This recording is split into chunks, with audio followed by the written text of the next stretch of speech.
और आज जो समस्या है वो समस्या बढ़ती ही जा रही है, नहीं समाधान हो रहा है। विस्थापन बढ़ता ही जा रहा है, शोषण अत्याचार बढ़ता ही जा रहा है। और आदिवासी समाज ऐसा समाज है वो सभी समाजों का सम्मान करता है। लेकिन एक बात कहना चाहूंगा कि हमारा जितना संघर्ष इस देश के अंदर कौन सा अन्य समाज करता है। कुछ भी बात होती है, एक छोटा सा आंदोलन हो जाता है दो तीन घंटे के लिए, और उनकी समस्या मीडिया उठा लेती है, सरकार उठा लेती है, समाधान हो जाता है। और हमारे भाई लोग 3-3 साल तक संघर्ष करते हैं, आंदोलन करते हैं, लेकिन रिजल्ट नहीं मिलता। गोकुवेट फेडरेशन गोवा की तरफ से राष्ट्रीय आदिवासी अधिकार दिवस पे आयोजित इस कार्यक्रम में भारत देश के मूल बीज आदिवासी के धनी,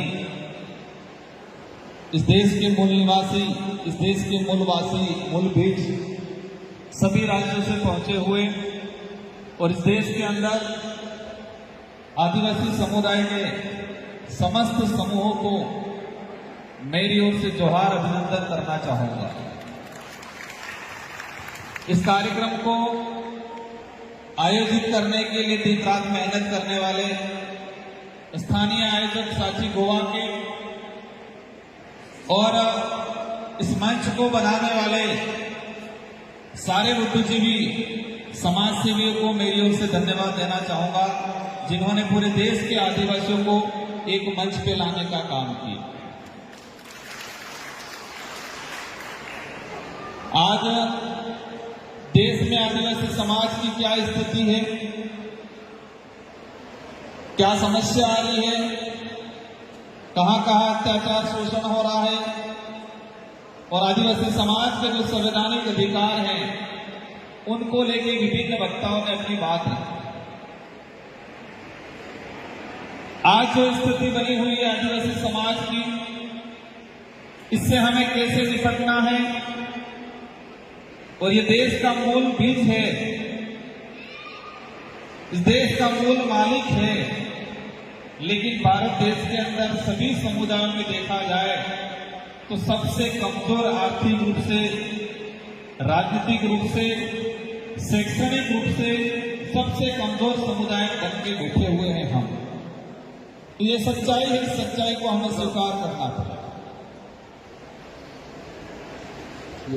इस देश के अंदर अनेक आदिवासी संगठन बने हुए हैं। पूरे देश के अंदर 2011 की जनगणना के हिसाब से कहे कि 12-13 करोड़ के आसपास आदिवासी समुदाय परिवार है, संख्या है। 713 या 714 के आसपास गोंड है, भील है, बिलाला है, डामोर है, गरासिया है, संथाल है, इस तरह से 713-14 के आसपास समूह है।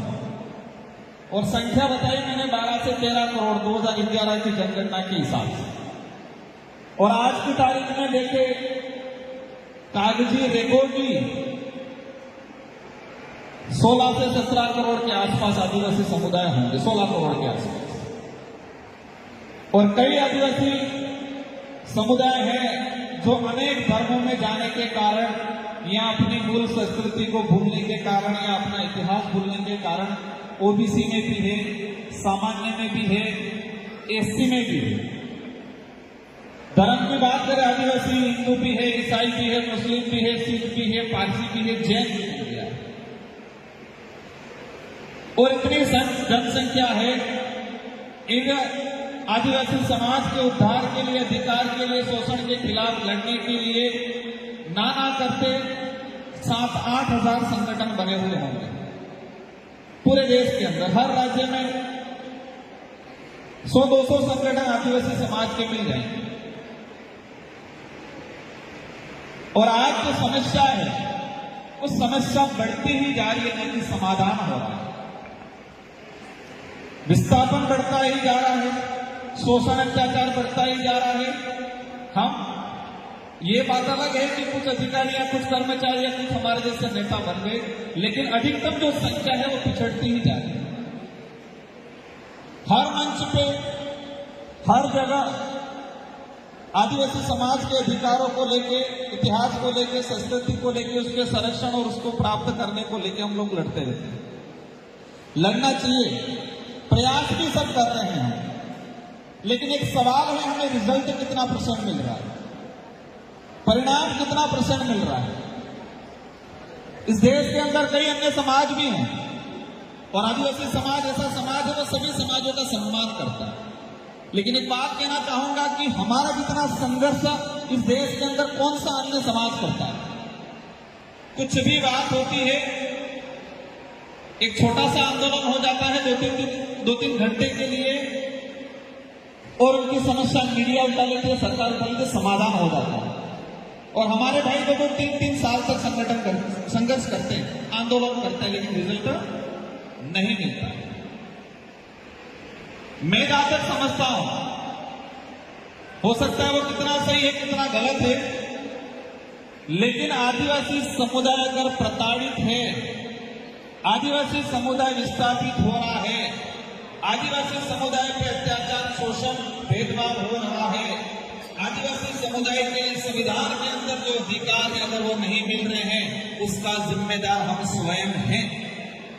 हम स्वयं दूसरों को गाली देंगे अच्छी बात है, कुछ लोग भी जिम्मेदार हैं, सरकारें भी जिम्मेदार है, कुछ अन्य समाज भी जिम्मेदार हो सकते हैं, लेकिन सबसे ज्यादा जिम्मेदार हम स्वयं हैं। कहा जाता है कि आदिवासी समुदाय पे शोषण हो रहा है, बिल्कुल हो रहा है हमसे, लेकिन शोषण करने वाले से ज्यादा शोषण सहने वाला जिम्मेदार है, जो हम स्वयं हैं। और शोषण जो सह रहा है वो ज्यादा जिम्मेदार है, और जिसपे शोषण हो रहा है उस समुदाय के अन्य परिवार जो बैठा हुआ है कि इसकी बारी है, मेरी बारी नहीं है, वो भी जिम्मेदार है।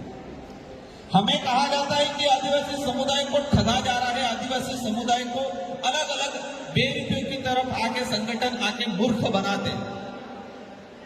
अशोक दादा कह रहे थे कि हमें मूर्ख बनाया जाता है, ये सच्चाई है, लेकिन मूर्ख बनाने वाले से ज्यादा मूर्ख बनने वाले जिम्मेदार हैं। मूर्ख बनाने वाला अपना काम कर रहा है अपने समुदाय, अपने व्यक्तिगत लाभ के लिए,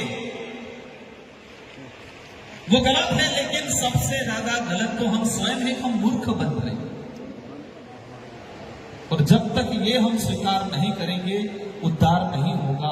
आज मैं MP बन गया, मैं पहले विधायक था, मैं कुछ और भी बन जाऊंगा, आप भी आज आगे कल फिर चले जाएंगे, लेकिन समाधान क्यों नहीं हो रहा है? समाधान इसलिए नहीं हो रहा है कि हमको हमारा खुद का जड़, हमारा खुद का मूल, हमारा खुद का इतिहास नहीं पता है। सबसे पहले हमारा इतिहास नहीं पता है हम सबको, और इसका ताजा उदाहरण है, कई साथी कहते हैं हम ST हैं लेकिन आदिवासी नहीं है, कई कहते हैं हम तो भील हैं, लेकिन आदिलटन के पदाधिकारी को आदिवासी समुदाय का ज्यादा तो नहीं 500 साल का इतिहास ये जानना जरूरी है। कम से कम 500 साल पहले हमारे मूल, हमारा जड़ क्या था। और जब तक आप इतिहास को नहीं जानोगे, खुद को नहीं पहचान पाओगे, और खुद को नहीं पहचान पाओगे, आत्मविश्वास नहीं जगेगा, और आत्मविश्वास नहीं जगेगा तो आप लड़ नहीं पाओगे। नहीं पता है हम सब, हमें 7-7, 8-8 हजार साल पुरानी काल्पनिक बात पता है। महाभारत में युद्ध हो रहा था, टायर निकल गया, किसने अंगुली डाल दी इस टायर में ताकि टायर चलता रहे, सबको पता है। पता नहीं पता है? रावण सीता जी को उठा के लेके कौन सी वाटिका में रखा? अशोक वाटिका में रखा, सबको पता है। मैं कोई कटाक्ष नहीं कर रहा हूं।